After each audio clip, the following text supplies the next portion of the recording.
This is a HeadGum podcast.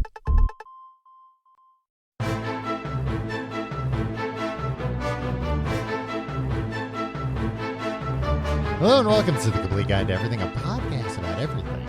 I'm one of Tim. You got to start the timer before we start. I know you jumped right into it. You scared me. I know the beeping though, that could scare people listening. They might think it's their watch beeping. Well, going then off. you got to give me a good 3 minutes to find the stopwatch on my but watch. sometimes I give you 3 minutes notice and you hyperventilate before we start doing it. All right, we're starting fresh. All right.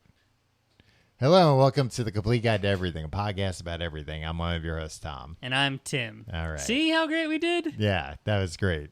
Great. I had very good energy on that one. You know what we would be really bad at, Tom? What's that?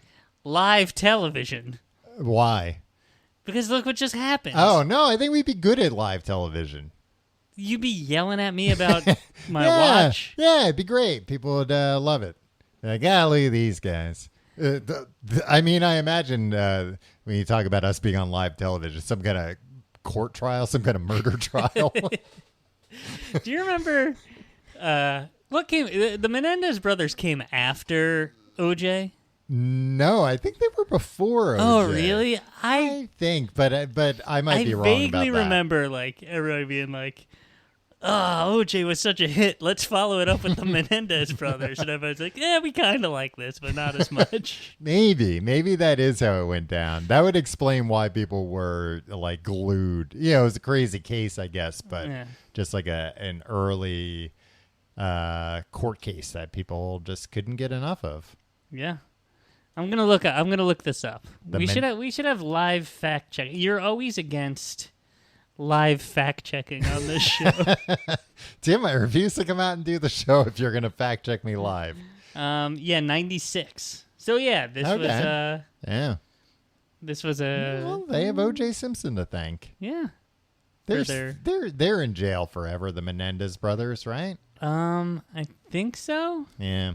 I forget. Like we were I was going to say too young. We weren't too young. I think I just wasn't really interested in that case as a teenager. I had more pressing concerns. Yeah. But I know it was something where it was like they killed their parents, but their parents were abusing them. Yeah, it seemed like really sad. Yeah. Not that like all murder trials aren't sad. No, I think this case was just famous because they like cleaned them up so much to try and make them look like nice boys. Like I remember they had like sweaters on and stuff, like matching sweaters maybe.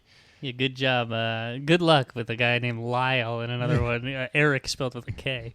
Yeah, and it's like I'm looking at these guys, and these guys got the eyes of a killer. Right. You can put them in all the sweaters you want, but these guys they got the edge. Yeah. Hey, I have no firm stance on the Menendez brothers, other than like, I just wish everything was nice. Wish everybody was nice to each other.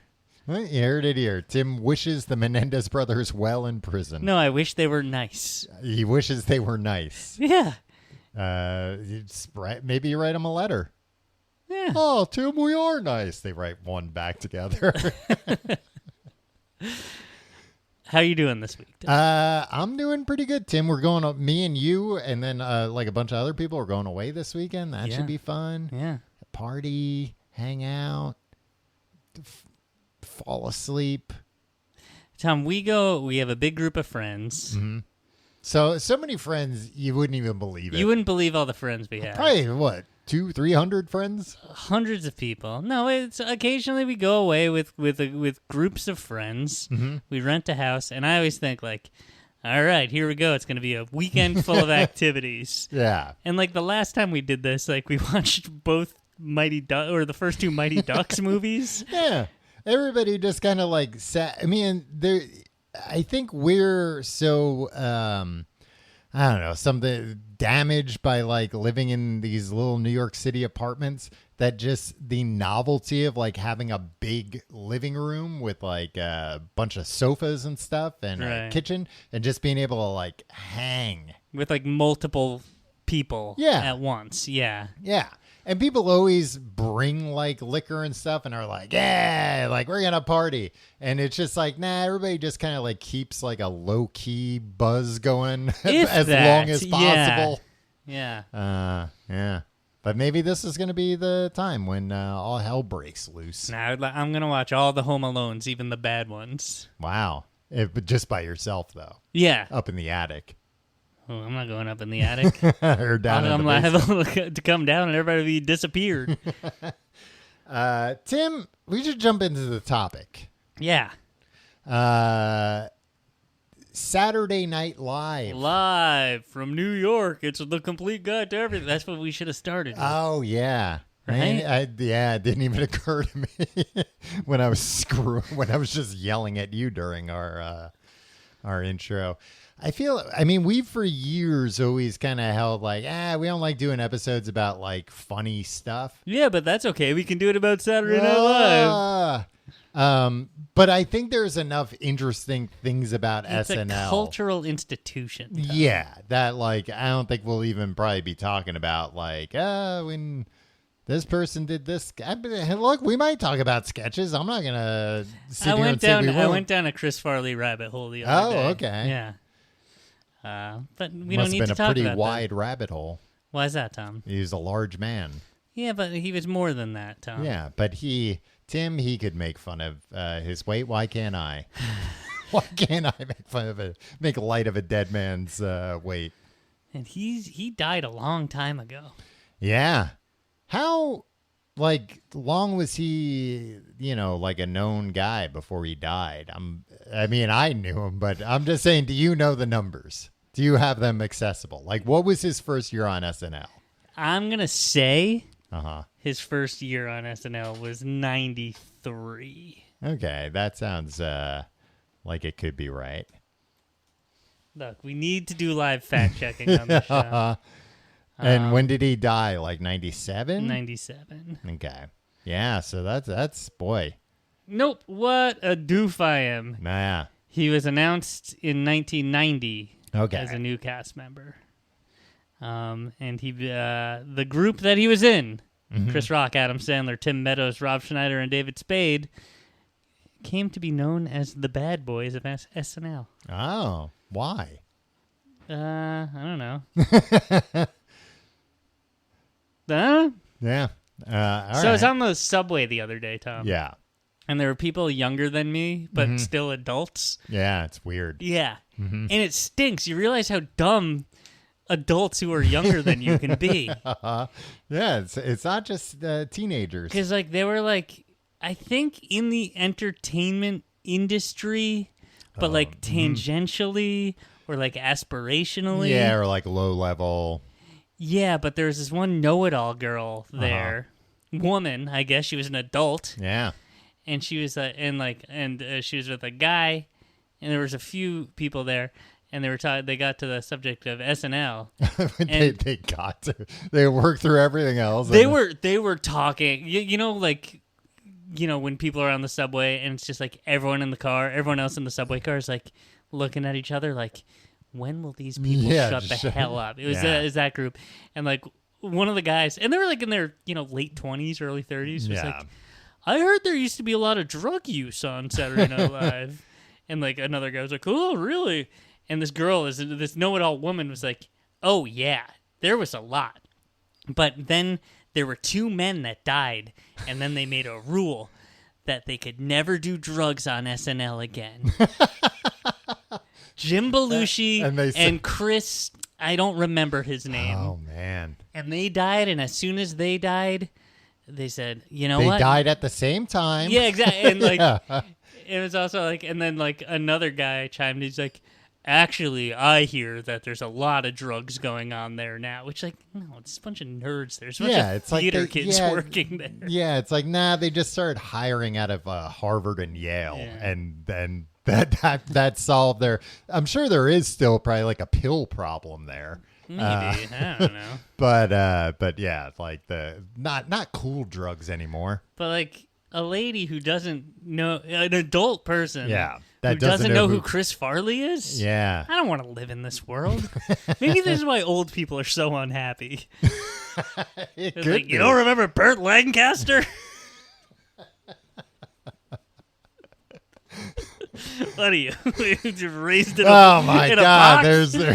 There's this new generation. It's unbelievable. No reverence. Yeah, that's strange, and also the funny idea that they would like be like, all right, enough is enough. Too many people have died here from drugs. Yeah. What do you think? I'm trying to think of like, where do we even begin? Hey, 1975, my man. Well, I guess we should talk about that. We're talking about this because the trailer dropped today for this new Saturday night movie. Not Saturday Night Fever. Right. Oh, I wish. It's just called Saturday Night, right? Yeah, which was the name of the show that originally. debuted. Okay. Debuted. Yeah, that makes sense because like I've only read that word. I've never said it out loud. When it debuted. When they launched the show, Lorne Michaels, I guess the hero of our story today. Yeah. Well, I guess live is always kind of like the subtitle. Well, no. What happened was there was a show on ABC called Saturday Night Live, hosted by Howard Cosell. Okay. You don't know who Howard Cosell is? I know who Howard Cosell is. And so they launched this show. It's called Saturday Night, but it was live. And then when the other show went off the air, they're like, "Can we just call our show Saturday Night Live?" And they're like, they pulled out the rule book, and they're like, "Yeah, seems like it's not against the rules." They're like, "Yeah, I mean, we're still in the TV days where we just throw everything out when a show's done. So yeah, we don't care." Well, that's why they say live from New York. It's Saturday Night because that was the original name of the show. Saturday Night. I didn't know that. Wow. Yeah. All right. Has anybody ever said live from New York? It's Saturday Night Live. Probably some idiot, right? Yeah. You know, like when they're like bring on cameos of like probably I know exactly when it probably happened. It's probably like 2007. Okay. When was like the Playboy like bunnies like that reality show? Yeah. There was probably a cold Girls open. Next Door, Girl Next Door, or something where like there that. were like a few of those ladies on there, and they all got to say it, and like a couple of them in the back probably said Saturday Night Live. Now you've written all this up, you say, like a fan fiction Yeah, script? yeah. I've drawn the pictures too. Yeah, right. And how many times have you sent it to Lorne? It's a great idea. He just won't sign for the letter.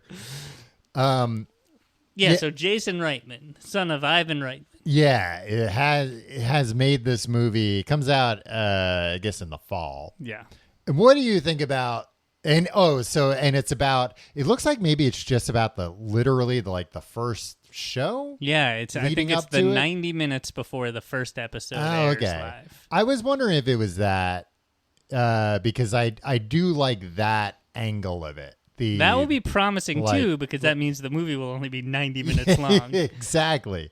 But I do like the playing out in real time type thing. Yeah. They did that with the Steve Jobs movie that Aaron Sorkin wrote. That was like the exact same, where it was, I think, the 90 minutes leading up to like the iMac keynote or something like that. But there were flashbacks though, right?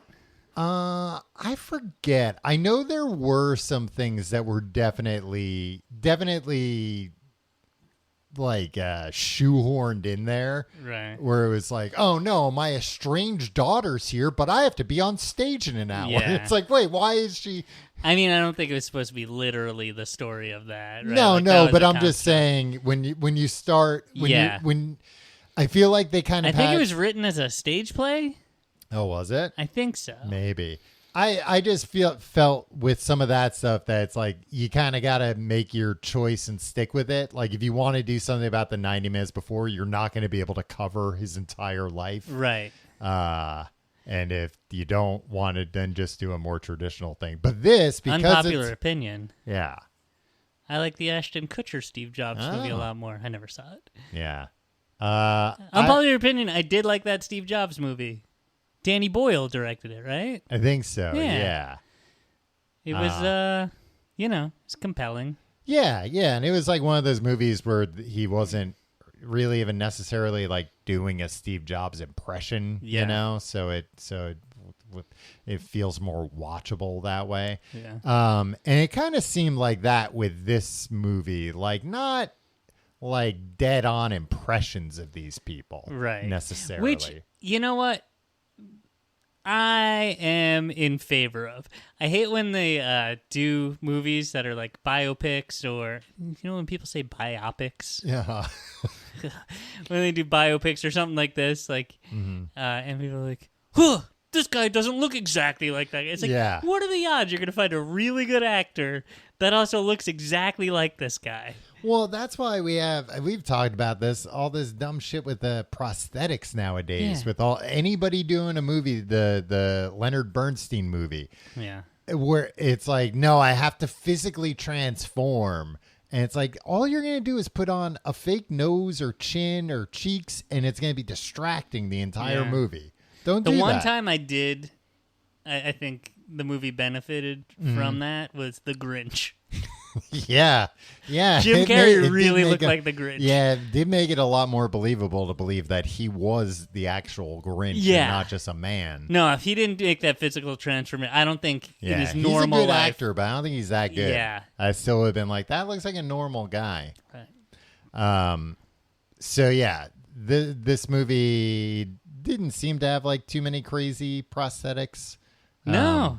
It seems like it. Like I'll go see it. It seems like it's. Yeah, I mean, have you read the oral history? I have not. I know you have. Yeah. Yeah. I've read it a couple times. I read it when it came out, and then I read the expanded version. Okay. I don't know if they've kept up expanding it. Because every season they just expanded. Well, it originally came out in 2000 or 2001, and I could see figure every 5 that or was 10 years. That was only halfway into the run. Yeah. It's SNL's 50th anniversary this season. Yeah. Which is like, all right, just take it off the air already.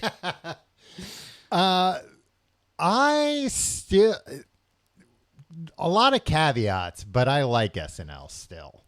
Oh, yeah. And I think we talk about this a lot on this show now. Mm-hmm. Live TV. Yeah, we're both big fans of live all TV. All TV should be live.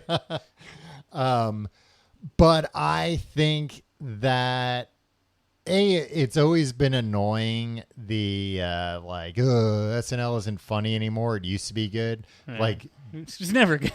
Just because now I think we've had multiple generations that people have said that about. Right. And then those people go on to be, the Adam Sandlers and of the world and whatever. They've gone on to become the literal Adam Sandlers of the world. No, I think that most of the people I like on it, most of the actors, and then the writing, any sketch writing's hit or miss to begin with. Mm-hmm. But I still enjoy watching the show. It's better than most other things. Yeah. But the caveats, I will say, probably my biggest caveat is the celebrity cameos nowadays. Right. And the fact that, you're not talking about the hosts. You're talking about bringing in celebrities. I'm talking about bringing in celebrities constantly. And also we have to have a big celebrity play the president now. Right. Or at least that was the case with Trump. And it seemed, and they're bringing Maya Rudolph back for the election, at least for Kamala Harris. Like that I don't like, just because it's like, no, just have somebody on the show play one of those characters. It's fine. Yeah, nobody that's my thing, is that it's reported in the news who's playing the president on Saturday Night Live, and they write up the stories of the political sketches in the newspaper after it happens. Yeah. And that didn't happen in the 90s when Phil Hartman was doing Clinton and Dana Carvey was doing George Bush. Yeah. It was just a silly sketch, and now it's just now it's newsworthy. Yeah, and I think here's SNL's take on right, or that it's viewed as this institution where it's like, oh, and now like every every candidate has to go on there as a cameo, and like, that stuff is annoying. Well, I was reading about. I'm sure you. I don't like when old people and people who like don't care about entertainment. Like, I don't like politics junkies. Yeah. Right? And I don't like when they like take an interest in something that I have an interest in and feel any kind of ownership over it. It's like, because go watch Meet the Press. They're all, Don't let's. No, maybe I can come into what you like and dissect it. Yeah. Oh, delicious. Get out of here, Nate Silver. Well, I'm sure you read about how apparently Steve Martin was already offered Tim Walz. Yeah. And they should get me. My name's Tim. Well, put that in your next letter to Lauren, Tim. And he turned it down, and he said, I'm not an impressionist. Right. Like, I vaguely look like this guy. Mm-hmm. But also, it's like, he's not 20 years older than him. And, like, he has white hair. That's it. He's 20 years older than him, and he looks 15 years younger than him.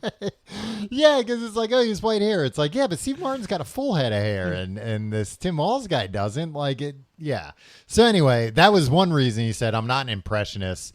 But his second reason was he's like, it's also you're not just signing on for a cameo anymore. You know, if I drop by for an episode, that'd be fun. But like, no. And they mentioned in this that Maya Rudolph's Apple TV show Loot had to move its start date. It was going to start, I think, in October. No, it's affecting Loot now? Yeah. It was. Oh, this is a disaster. Gonna start. You're a Loot head over here. I think in. Like soon, maybe even August, and now they're moving it to January, so she can play Kamala Harris during the election season. And it's just like, of course she can do whatever. And I get like that's you're gonna hit way more eyeballs than season 3 of your Apple TV show, but I don't know. Do your more creative thing. I don't know what that other show is. Loot? Maybe No. You're a Loot guy. No, but like I assume that it's like because it's. No, I'm telling you, playing a presidential candidate on Saturday Night Live. Now is like a cultural coronation. Yeah, like, there's going to be like clips of her will be on the news. No, and night, I'm sure Apple or whoever the actual studios that making the show.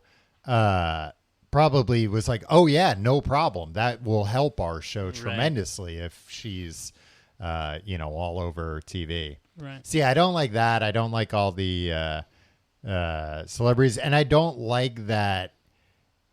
Pretty much every cold open's political nowadays. Yeah, and that was like a little bit the case back in the night. Like, all right, the theory of Saturday Night Live is the best when you are a preteen to teenager. Right. Mm-hmm. And like, so we're like 90s boys, right? Yay, we're 90s boys. Right? Like, that when the Bad Boys came in. Yeah, we were like, the all early right, 90s. Finally, something for me. Yeah. Finally, bad boys just like me. My mom says I'm not supposed to be a bad boy. Yeah. I started watching SNL too young, I think, because I would always tape it because like I couldn't always stay up late enough for it. Right. Because I think I was like 9 or something when I started watching it.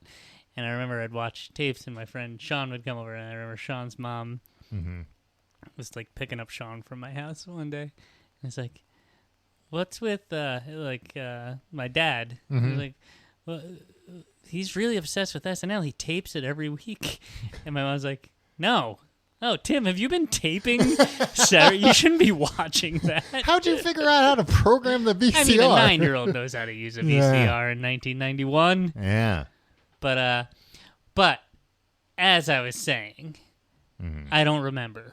Right. Like, what? Yeah, because that would have been... No, but what were you saying? And I was taking it back to the theory that it's the best. Oh, just that the opening sketches are all political. Oh, yeah. In the heyday, there were good political opening sketches. There was, I remember most of the time is Dana Carvey sitting in the Oval Office set as George H.W. Bush. And just but it was goofy. Yeah. And especially during the Trump administration, it was just like, hey, we're just going to like bring in the characters that like people have been talking about on Twitter and like act out like a slightly heightened version of the news of the week. We're gonna have some celebrity that's not like a former cast member or anything. And it's just like, hi, I'm Kellyanne Conway, I'm crazy, huh? And then everybody hoots and hollers, and then like it's like, hey, I'm Anthony Scaramucci and I'm the mooch, and then everybody hoots and hollers, and then somebody,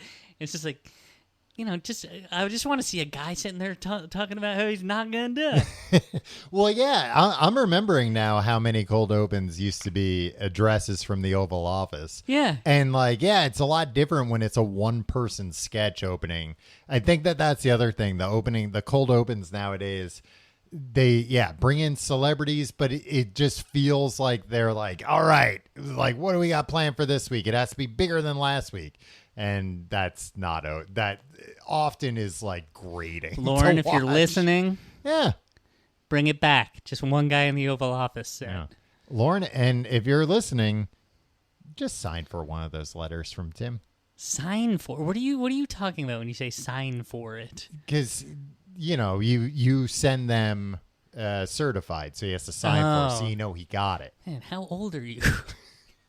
Did he sign for your letter? Yeah, sometimes you have to sign for a letter. It's certified. You want to make sure it gets to him. I'm not sending them certified. I don't have that kind of cash. Yeah, not with the volume of letters you're sending for sure. Another thing about the cold opens is I don't like it. Does have too much theater kid energy these days. Yeah. When they say live from New York, it's Saturday night. It's like a bunch of like, oh, we get to say it live from New York, and they all get together. Like back in the day, it was just like live from New York. It's it's tossed not up. Necessarily when Chevy Chase did it in the first episode. Yeah. It's way too like feels like Godspell or something when they all come in. Oh, you got notes. Well, Tim, you said a lot of things you don't like about SNL. Is there anything you do like? No, is there anything you don't? What are your caveats for things you don't like with current SNL?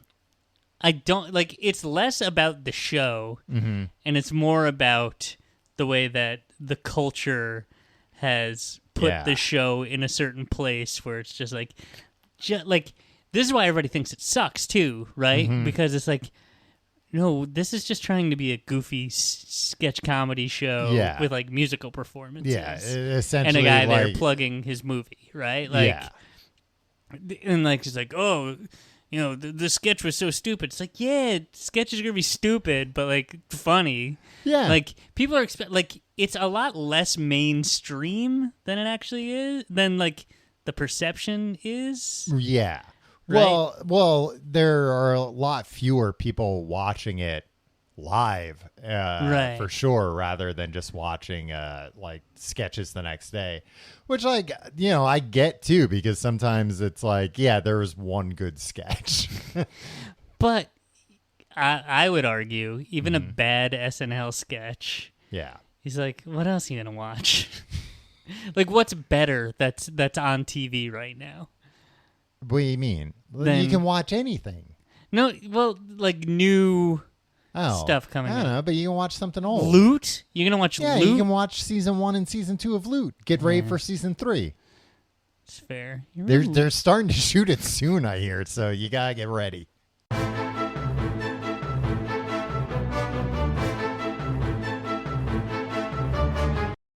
Tim, I got some interesting SNL facts. Ooh, savings and loan facts. Huh?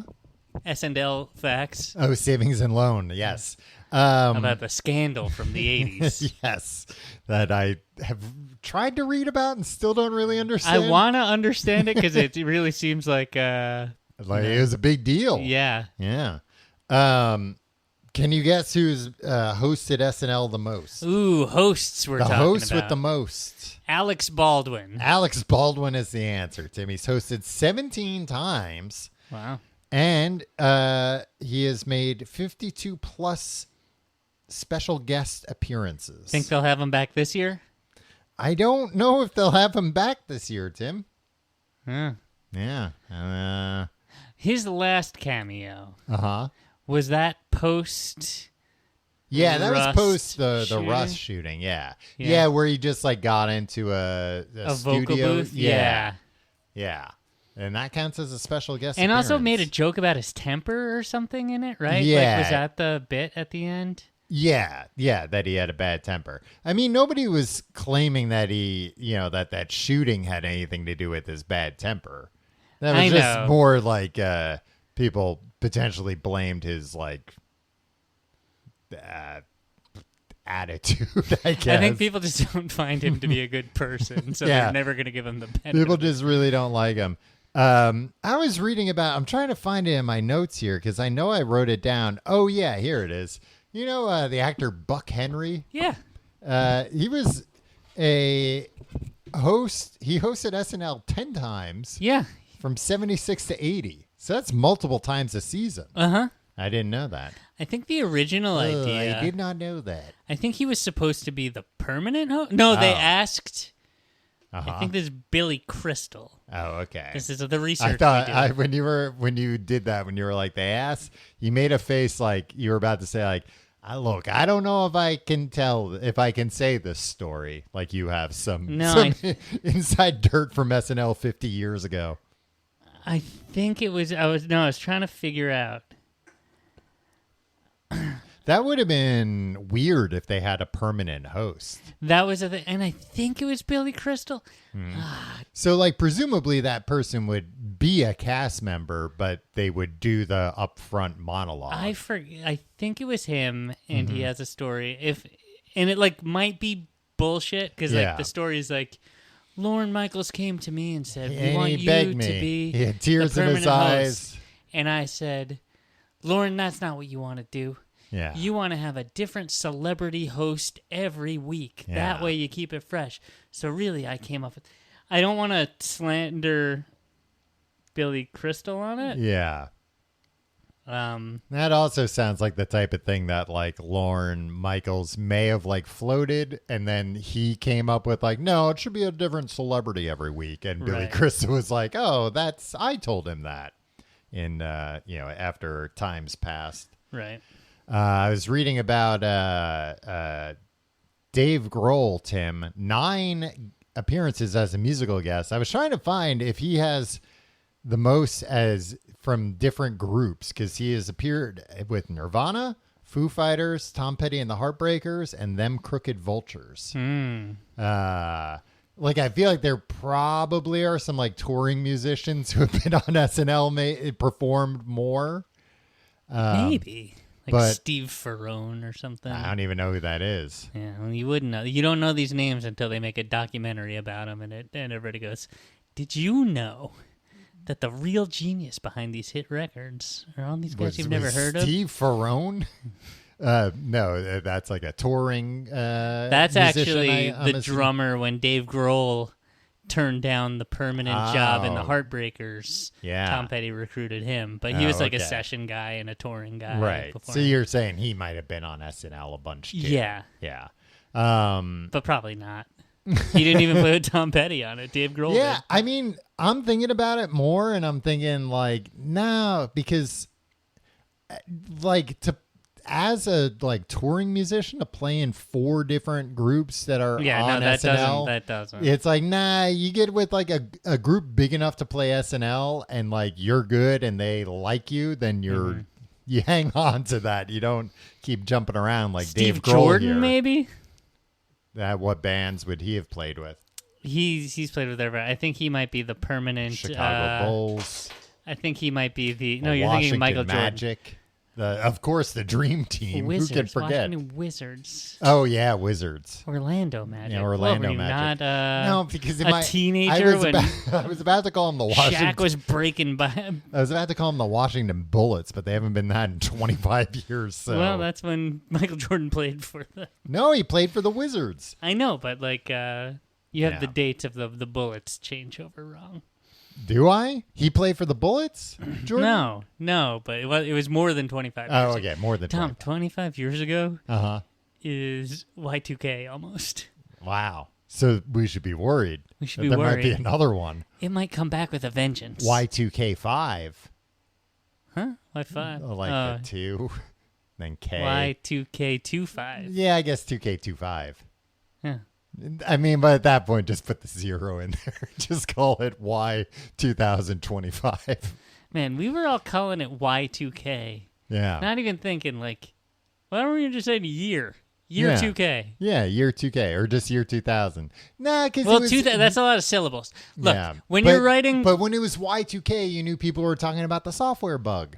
Not always. When else were people saying Y2K? Just talking about the year 2000. You have any plans for Y2K? Yeah. No, I think they were talking Tom, about... do you not remember 1999? That's how we talked at the time. We weren't saying That's Y2K. How we talked. We were. No, we were. Just the bug was called You know Y2K. what? And I know these people served, so I'm not going to harp on it. Mm-hmm. When you hear an old man talking about World War II, and he calls it WW2, it's like, no, you... Writing it down, Writing it down, yes. yeah. But, it's so much more syllables to say. Just say World War II. WW2. Yeah. I like that, though. Yeah, because they say, WW2. WW2. Never talk about WW1. No, because all those guys were dead by the time we were born. Yeah, brutal war. They died in the war. I was reading other interesting facts about SNL, about different people who have been banned as hosts from SNL. Can I get... How many do you have on Oh, your list? I don't have a list of how many. Can I just have guess? a few that I How many to talk are about. on your list? There are just 2 that I want to talk about, or 2 hosts that were banned that I want to talk about. 3. Yeah, 3. Can I guess 1? Sure. Martin Lawrence. Yeah, that was one. But that was the one that was like, oh, there's 3. I forgot that I want to talk about Martin Lawrence. I've been for years, and this was from the era that I was taping them, so I probably have it somewhere. I've been trying to find his monologue. Yeah. Well, because it only aired live and never aired in repeats, right? Right. Mm-hmm. He went into explicit and offensive rant about women's hygiene. Yeah. The monologue was cut from all future reruns, and Lawrence was banned from the show. They would show that one on the Comedy Central reruns in the late 90s a lot, and they had a very funny, they showed the beginning of his monologue, and then a title card came up, and it said, at this point... Mr. Lawrence engaged in a spirited discussion about feminine hygiene. Yeah. It was very funny, and it almost cost all of us all our jobs. Yeah. I don't remember if I saw it, but it wasn't necessarily that it had swear words in it, right? It was just the subject matter. Yeah. It was not in good taste. Right. Which I could see then why, as it was happening live, them having a problem of well, what do? We can't bleep out, do we just press the leave our hand on the button? Because it's not that he's saying bad words, it's that he's talking about a bad thing. Right. It's 11:42 on a Saturday But night. I mean, that's the other thing. Everybody ease up. Too, Chill out. That's we don't tune in and drop out, right? Drop acid. We don't have the watershed here like they do overseas. Right. You always like to talk about the watershed. Or they show boobs on TV. But Tim, they show bush. They show everything. All right. Okay. Calm down. Butts, wieners, right. balls. You name it, they'll show it.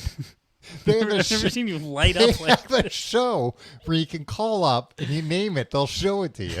What? Right on the show. They'll find a picture of it and they'll put it up on the screen. Yeah, it is. I mean, I guess that's part of our weird puritanical whatever, that there isn't. And there's an accepted, I guess, you're allowed to do more stuff in prime time and you're allowed to do stuff after prime time. But I mean, I guess at least for this, it's because it's network television. Right. And that means it's run by ads. And if a show's vulgar, they don't really have to worry about the FCC as much as they do Tide just not coming back next week. Freaking Tide. Yeah. Lighten up, Tide. So the only way we'll come back is if we can clean up your act. Yeah, if we can do a sketch where Martin Lawrence gets his mouth washed out with his filthy mouth with Tide.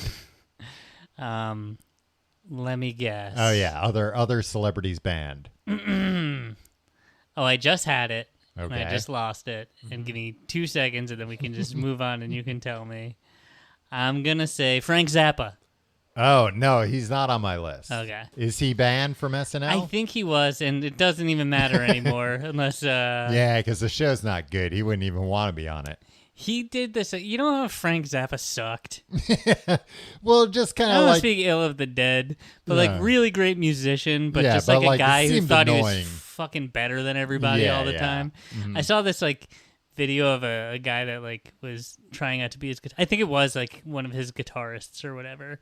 He was auditioning, and he's like, play this and put some sheet music, and it was like this impossible thing, and he did it, and he's like, okay, now play it in 7/8 time, and it's like, because like he was like a musical genius in that way, but like in a way that's just like, this isn't pleasant to listen to, like it's just a know-it-all version of music, and then like he's like, I was playing at the I thought I was doing a good job, and he's like, you're not playing like technically well enough, like shouting at him during the you're not playing technically well enough. Yeah, like basically like you're playing real sloppy, blah blah blah. Like, are you a real player? And then he said like, I hear Linda Ronstadt's auditioning a guitarist. And it's like, she makes so much better music than you're like it's probably like, oh really, cool. I bet she's not a dick to me the whole while I'm performing. He did this thing where like in all the sketches he acted like he was too good for it, so like he'd either like pretend to really read the cue cards, like so or just annoying. like it's just like, then don't do it, Yeah. don't be on the show. And like his like his monologue, like he like broke, like actually the monologue seemed a lot like back in the day in like the early like 80s looser. Like it wasn't so scripted necessarily. And he went off, he's like, I don't know who decided that I should be the poster boy for corporate America on this show. It's like, then tell him no, you don't want to play. I don't know who decided either, but apparently you agreed and came here. Anyway, I think. But sorry, you have a list, a very special. Well, I have two. Adrian Brody. Oh yeah. Because of the Sean Paul. Sean Paul was the musical guest. And Sean Paul in some hot water these days too. Is he? I haven't been following. What's going on with him? Or you don't really know, and you're gonna have to look it up. Well, you talk. We're gonna have some live fact checking on the show today. Sean Paul was a musical guest, and without, I guess, informing anyone, and Sean Paul's from Jamaica, right? And Adrian Brody, as the host always says, ladies and gentlemen, and then introduces the musical act. He decided, it'll be funny. I'll dress up like a Rasta Jamaican guy and put on like a really like offensive Jamaican accent and come out and introduce him that way. Everybody loves it when Chet Hayes does it, though. Chet Hayes is welcome. What's that? Patois? Yeah. That like style of speaking. And it was just like, I didn't. A word legitimately the two of us have only ever read. I will not even try to pronounce it. I've seen that clip, a million times because it's, it gets posted as just like he talks for like seemingly 3 minutes. Yeah, he seems like real proud of his Jamaican accent that he's like showing it off. And it's just really bad. I didn't realize that A, that he was banned because of that, and B, that was like an unscripted thing he did. That makes like way more sense because I saw that clip and I was like, I bet like he talked to a writer beforehand or like, I have an idea. Someone had to write that for him. You saw that, it was like, this couldn't have been just one man off the dome. But apparently Lorne Michaels notoriously hates improvisation on his show. I guess. I think you know have what? to. You have to, because otherwise it goes off the rails. Yeah, right? you're the last line there. You're the stern dad that has to say, everybody, play by the rules. And Jimmy Fallon, Horatio Sands, you're allowed to laugh at during sketches, but aside from that, I mean, that's the other thing about I think in some way the viral Beavis and Butthead sketch from this last season. Yeah, Ryan the Goose was on it, right? Mm-hmm. And Mikey Day, Daily Day. You've only ever read the name. You don't know how to pronounce it. They broke a lot, right? Yeah. And but they broke because it was like legitimately funny, and it was getting like much bigger reactions from the audience. I think than people were expecting. The audience. Yeah, exactly. So it was like, okay, that this person just said something funny, and now the audience is laughing for like 10 full seconds, and you have to try and keep a straight face. And that's why Saturday Night Live. That's why live TV is better, because like, if that was like a pre-taped sketch for like a Key and Peele style show or whatever, they would have been like, all right, take it back. Like, we can't have you laughing in this. Yeah. And like then Key and Peele is kind of like a perfect show. So like, but like all the electricity is gone. Yeah. It's just two very different things, even though they're both sketch shows. Yeah. But like, we can produce and edit this thing. I mean, similar to the pre-taped SNL sketches. Yeah. That then like, how do you feel about that trend? Like more and more pre-tapes. Not thrilled about it, but also like I kind of get it, just because one thing that's changed tremendously in the last 50 years is like how easy it is to shoot something. Right. So I get that it's like, well, no, but 50 years ago that wasn't an option, or we could do it once. But then, we'd have to like switch over the film canisters and everything. Whereas now it's like, oh yeah, it's no problem. We can just go out and shoot this thing real quick and it will look good still. Right.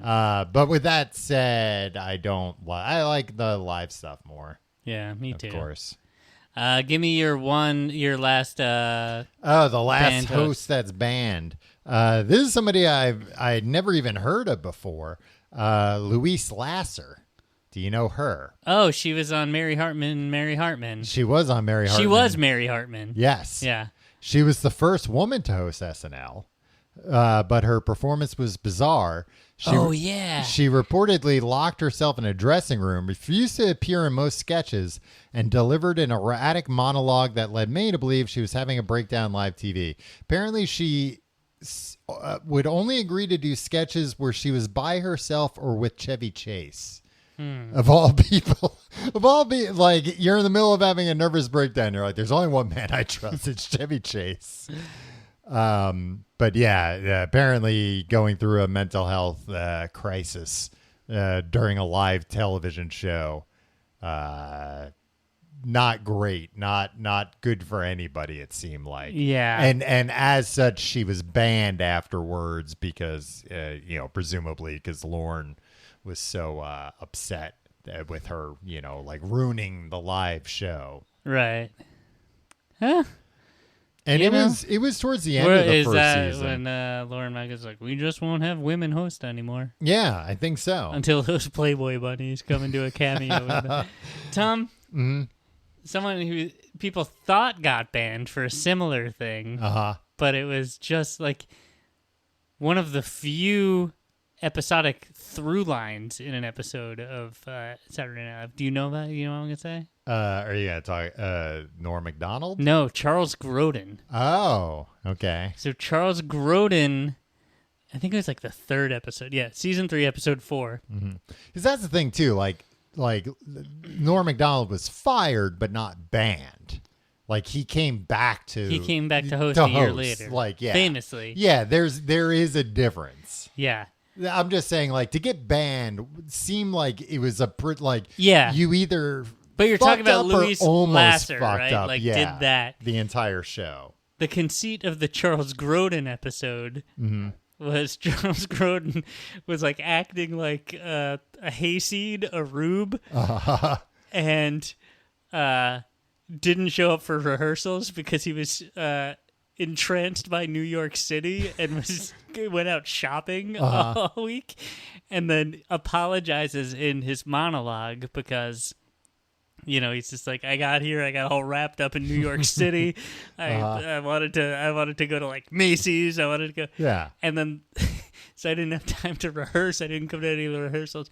So in every sketch, he's like acting like he's hearing it for the first time and like breaking character and being like, it's very funny, or like you go, I talked that like a benevolent version of Frank Zappa being a shithead. Like everybody was in on it and it was part of it, but it was very sweet and very nice and very funny. Well, and that also makes sense that like, in the early days, I'm sure shit was a lot looser of like, let's try wacky things. Not that many people are watching this show. It's on late at night. Way back then, late at night was earlier, and this was considered even later. Right. Tom, we're not going to get to a lot of the stuff that, people are going to be like, why didn't you talk about this? Why didn't you talk about this? Yeah. I think in addition to our Patreon Foo Fighters, we should go year by year SNL on Patreon. Yeah. We'll just start a second year-long Patreon. I have so much to say about SNL, Tom. I know. I'm looking through all my notes here, and I'm kind of, you know what, Tim? Actually, I wanted to ask you about this because I figured you know more about it than me, because it's a part of the trailer for this new movie is Jim Henson's involvement in SNL early on. So the Muppets were having a moment, I guess. This was pre-Muppet Show. Mm-hmm. Jim Henson was like kind of a counterculture figure at the time. Mm-hmm. And so they hired him to like, hey, create these like kind of like adult puppets. Yeah. And like big dicks and big dicks and stuff. Huge knockers. Come on, but all like SNL, like the coke fueled SNL, like Jim Henson was just kind of like I heard from somebody on the subway that they used to do a lot of drugs until they said, hey, no more. She also claimed that her mom was one of Lauren's girls. Like he does have assistants that like pretty young women who like refill his popcorn bowl or whatever. Like, he eats popcorn, right? That's his thing. Yeah. And her contention, not my contention, was like he might be my dad. You have to when you're Lauren's girl, he's gonna look up your skirt and grab your ass. Okay. And she was like, and that's the way it is. Yeah. She in a typical know-it-all fashion. But I think I might believe her on that front. Oh yeah, but I'm just saying she knew about Jim Belushi and Chris something dying. Yeah, I'm just saying for her to be like, and that's that's showbiz. You gotta, you want the job, you gotta agree to it. I get it. I don't fault the guy. So all the writers, I think it was Michael O'Donoghue, one of the writers, early writers. Yeah, claim like his line was, "I don't write for felt." Whoa. Yeah. Tough. And it was just like, everybody was mean to Jim Henson and Frank Oz. Love to write for puppets full time. Right? Jesus Christ! Why would you want to write for people if you could write for puppets? And like, it was just a bad fit. So after the first season, they were like, this is like, nobody wants this. You guys hate doing it. Everybody's mean to you. Yeah, you hate this. We don't have time for this shit. We got other stuff we want to do. Yeah, because in the trailer, he's played by Nicholas Braun, who says something about that one of the writers hung Big Bird outside of his dressing room or whatever. Nicholas Braun playing both Jim Henson and Andy Kaufman, two of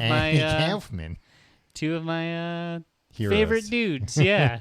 Do you like Andy Kaufman? Yeah, I do. Yeah. Do you? Are you a fan? Not really. No. I like some of his stuff, but like I don't know. You know what I'm saying? Like, I don't like the like, I'm going to be super annoying, but like, I do like that now. As somebody that wasn't like watching this live, like seeing collections of clips of him just like infuriating people is very funny. Yeah, his commitment to the bit is phenomenal. And like, I remember they would show on Comedy Central like some of those specials, and like I'd be like, yeah, this is a guy kind of being annoying. Yeah. But watching that wrestling, like he was on a mainstream network sitcom, right? Taxi. Yeah. And like he just like, you know, couldn't get it together to like be a normal guy there. He's like, you know what? I'm gonna go into the deep south to these wrestling events and just be a fucking heel and just like, you know, just goad these audiences into like spitting at me and like the shit he would say, and his commitment to the bit to just be like, all I want is like a reaction out of people. Yeah, and then his thing was like just fighting women, just wrestling. And like people were like, "What an asshole!" It's like, no, that's what he wants you to think. Yeah. He's a real big weirdo. I wonder if there are any professional wrestlers nowadays who kind of like cite him as an influence. Like I'm any sure heels, especially if you go into like those indie wrestling guys, like the AEW that's or like whatever. That's like, some of the stuff I'm thinking about. All of those guys like go on like those LA comedy podcasts and stuff. I'm sure. Yeah, that's like even these younger guys like have to have watched YouTube clips and been like, no, this guy was like the best troll that wrestling ever had. I mean, that's what he did. Like he was going on SNL and doing like at first esoteric stuff like the Mighty Mouse, like lip syncing to the that's funny, right? Yeah, where he's just standing around and he only sings that one part. He only lip syncs that one part.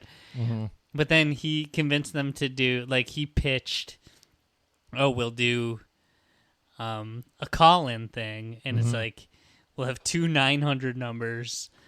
And, like, you call one if you want Andy Kaufman to continue appearing on the show. And the other if you want him banned. And, like, he's like, it'll be great. And, like, everybody and, of course, overwhelmingly, he was voted off the show. But then, by all accounts, I've read a couple Andy Kaufman biographies. He was like devastated by it. He was like, America hates I thought me. everybody liked it. I thought everybody thought it was funny what I was doing.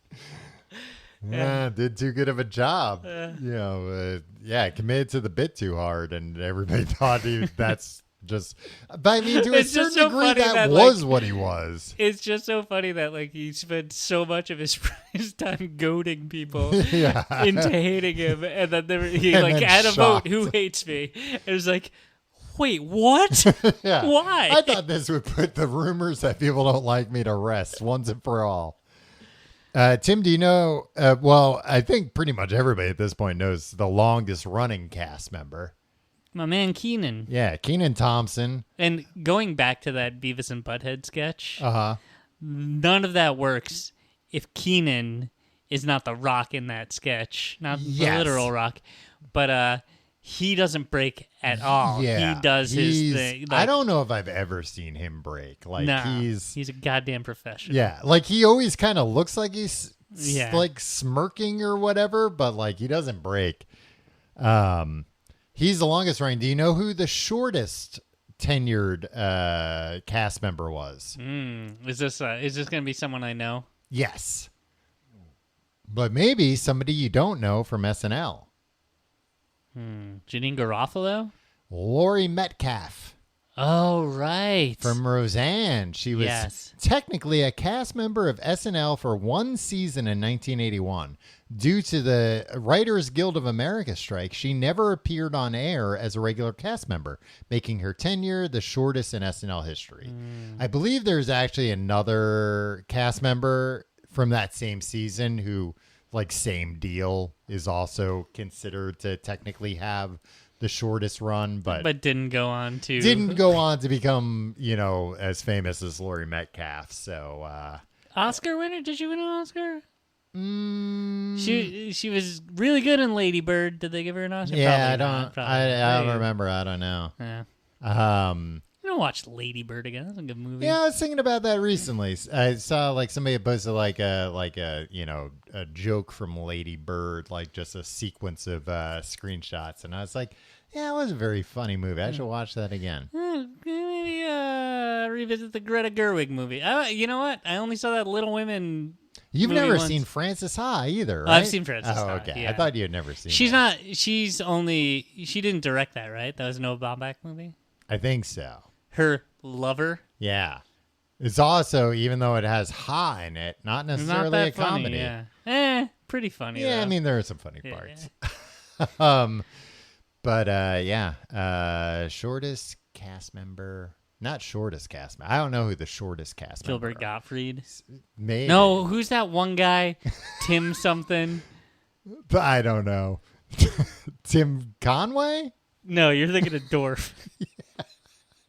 Well, you said the short guy, Tim something. How am I not going to think of Tim Conway and Dorf? Yeah, Tim Kaczynski. Oh, who was he? When was he? He played Sweet Chuck. Oh, okay. Yeah, in the Police Academy movies. Yeah. So he might be, right? Yeah. Yeah, and I do remember seeing, like, again, like... Kaczynski, sorry. Like you were saying, as a kid watching, like, old episodes of SNL on Comedy Central, I remember seeing him and being like, oh, Sweet Chuck used to be in SNL. That's pretty neat. Other famous people who were in SNL but not necessarily thought of as SNL actors... I can't remember any of them. No. Julia Louis-Dreyfus. Julia Louis-Dreyfus, Robert Downey Jr. I want to say there was one more, but they're the two that I always think of that people don't think of as SNL people. Sarah Silverman, I guess. Nah, she was in there for a while. I think people Tim Kaczynski's 5'2", according to Celeb. He might be. CelebsAgeWiki.com. His weight, body measurements, eye color, and hair color, all not available. Wow. He's 74 years old. Okay. Well, good for him. Is he still working? Does it say anything about that? His wife is Marsha Lynn Watkins. Or it's just got his vitals and stats and everything. It's just just one of his vitals. Well, they put the rest as unknown. We got to mention Eddie Murphy. Eddie Murphy? Yeah. Credited with saving SNL. Right. He was only 19 when he joined the cast. So he was the youngest up until Pete Davidson, right? Maybe. I think Pete Davidson was 18 when he joined the cast, really? Maybe? Yeah.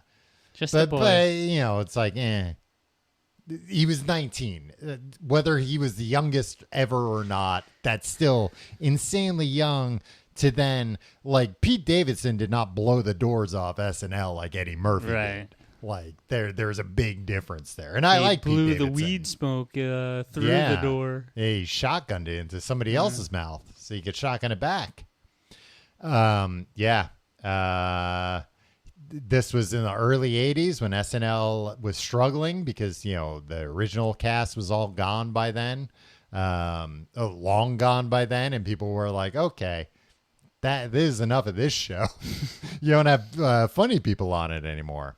But then they got Eddie Murphy. He wasn't, how many seasons was he on there for? Not that many. No, right? A couple. I don't know. Yeah. Because he blew up in Hollywood so quickly. Yeah, that was like he blew up in SNL and then immediately blew up in Hollywood and then was like, all right, see you later. Very weird that he's not done stand-up in, 30 years? I think he's smart. Why is that? I think he realizes, comedy is very of the moment. Yeah. And I think he realizes, I seized on my moment. Yeah. And I don't have a unique opinion anymore. POV. Yeah, POV. Yeah, well, you can go point of view could be point of view.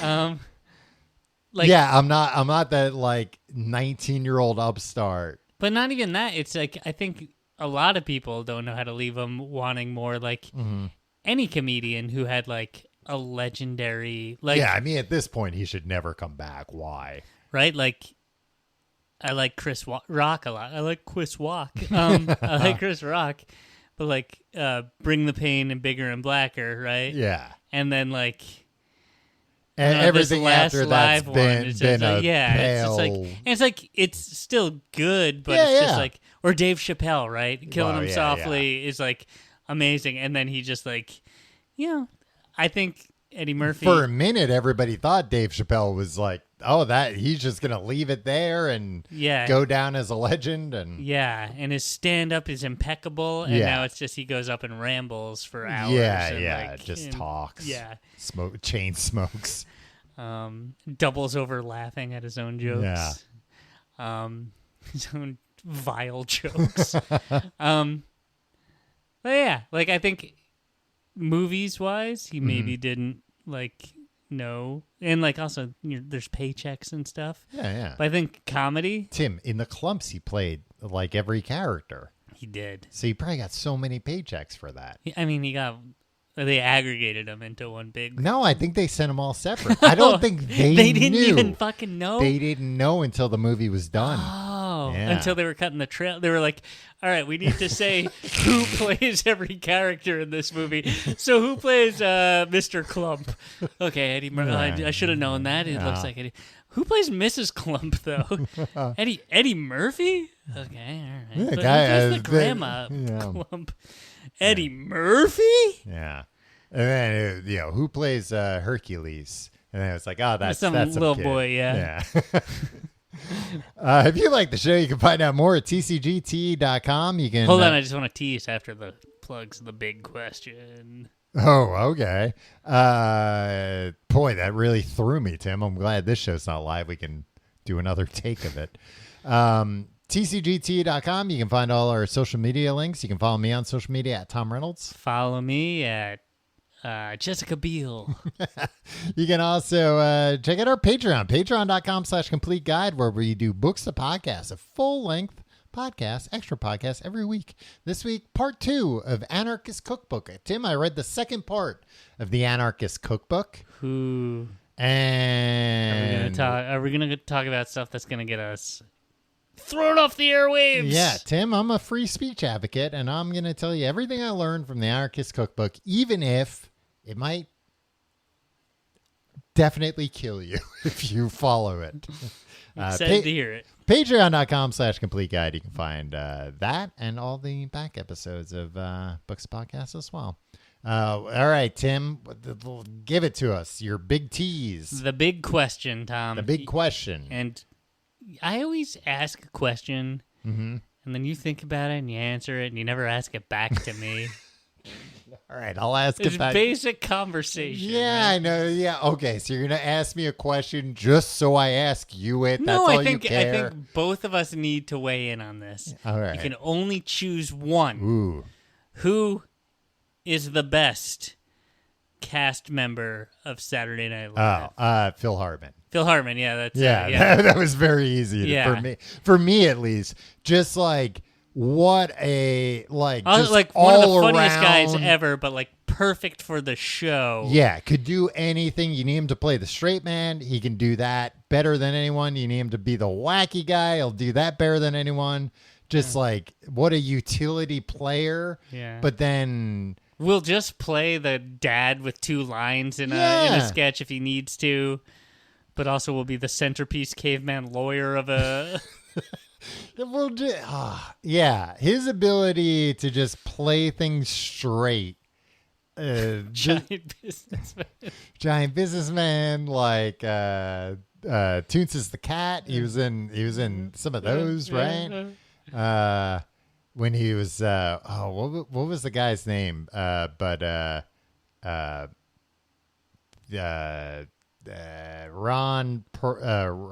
Perot. Was that his name? Ross Perot? Ross Perot. Ross Perot's running mate, Admiral something. Oh, yeah. There was some wacky guy, and they got Phil Hartman to play him. Yeah. His impressions, like Clinton. Clinton was great. His Sinatra was such a mean impression and so true. Yeah. Like, that was actually ballsy, because, the mob could have killed him. Yeah. Yeah, I mean, he just Yeah. there. Yeah, I think the all-time great of like a lot of greats, but I think specifically for SNL, like he was just built for that. Yeah. Like, yeah, Just barely edging out Victoria Jackson. yeah, she's number 2 for me. Funny voice, funny high-pitched voice. She's blonde. Yeah, they have more fun, which means more laughs. See you next week.